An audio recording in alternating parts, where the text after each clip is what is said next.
So, how you doing? This is a quick video. This is not my long play game. Had my fourth over the board game last night. This time for Chesterfield Chess Club C team. We now have a C team, and we were playing the Sheffield area schools. So we're playing a bunch of kids, and we had 4 boards up, and still, because of my provisional rating, I had to go board 1. The captain went board 2. Luke went board 3, who is 1700 rapid on chess.com, so there you go, stronger than me. But we did all right. We got 3.5 out of 4. It was our captain on board 2 who got the draw in the end. But I'm board 1. My opponent, I'm not going to say too much, he's about 12 years old. And had the white pieces, and he started with e4. I went e5. So I didn't know what to expect at all. So we have normal king's pawn opening, and now the 3 knights. So the Freddy Krueger repertoire plays f5 in this position. Now the computer hates it. This is called the Winawer defense. The computer disapproves entirely, but it is kind of trappy. For example, if your opponent just thinks, I will continue to develop normally. Blunder. It's already a blunder. This is move 4 from white. They're thinking of getting my junk out into the board. What can possibly go wrong? Well, I take the pawn on e4. Now, one problem here is if knight takes, you walk straight into d5 and a fork on bishop and knight. Okay.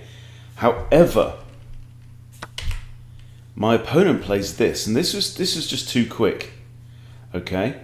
And I know what he saw. He's looking at our old nemesis. He's looking at Queen h5 check. However, this is what he missed. Knight takes, right? And far too quickly, this is the best move in this situation, but white is already in a losing position by this point. He plays Queen h5 check, thinking, aha, I have a fork on this and that. However, of course, what he missed was I had the resource knight g6, blocking the check, and I am up a piece. He comes across, I develop, and it's like +6 here for, -6 in black's favour. So this is one interesting thing. Now I'll jump ahead to a later point in the game. So we get into an end game where he's up a couple of pawns, but I have a bishop. And the interesting thing is that my bishop can control all of these pawns. I'll just go back a few moves, right? None of these pawns, right?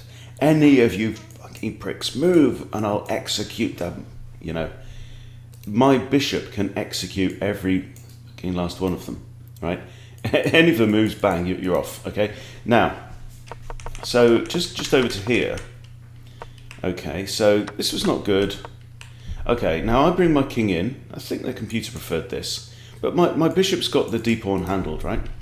So I just crab my way over to eliminate white Gary, drop my bishop back to execute the pawns if they step out of line, and I nab Gary.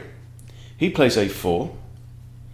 I bring my bishop up now, and this is the outflanking maneuver. This is what you want to do when you've got a pawn to promote, because here we're in opposition. My opponent steps out of opposition, and obviously it's mate in 40, as you can tell by the eval. Okay, and you go a knight's move away from your defending king on across the line of the pawn. This is outflanking. Okay. So king comes in here, pawn comes up, king comes into the corner, and this is the point where we join it. Okay, now he then steps forward. Now here, I'd realised that I knew I had a checkmate, but for some reason I was just playing really nervously. Right, I'd had the advantage from the 6th move of the game. We traded off a lot of stuff. My opponent had traded off a lot of stuff for no good reason. And here, I knew that with my bishop on this diagonal, that g3, g2 was an unstoppable checkmate. And yet somehow I allowed it to slip my mind.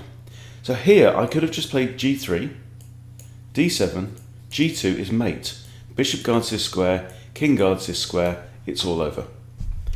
But this is move 47, right? And, oh, by the way, this is very instructive. This one, if bishop takes here, it's stalemate. King has no legal moves, the pawn can't move, right? So I had to take with a pawn. And then we messed about. I promoted 2 pawns, but because I didn't have a spare queen handy, I got a queen and a rook and was just falling over myself. Finally checkmated the bugger on move 75. So there you go, that's another 25 moves it took me from here to do. But yeah, a good result, and I was pleased with the opening. We actually won the toss, and because I was board 1, I was given the option of choosing, and I chose black. Because I feel like the Freddy Krueger repertoire is that strong, you know. Yeah, against d4, I may be less prepared. You know, we would go with the England and Charlotte, but the only other game I've won over the board was in the Charlotte, so go figure. Anyway, I just thought I'd share that with you, a couple of interesting points, and I think you can probably find that game on my analysis board, but it's not very important. Okay, thanks for watching, guys, see you later.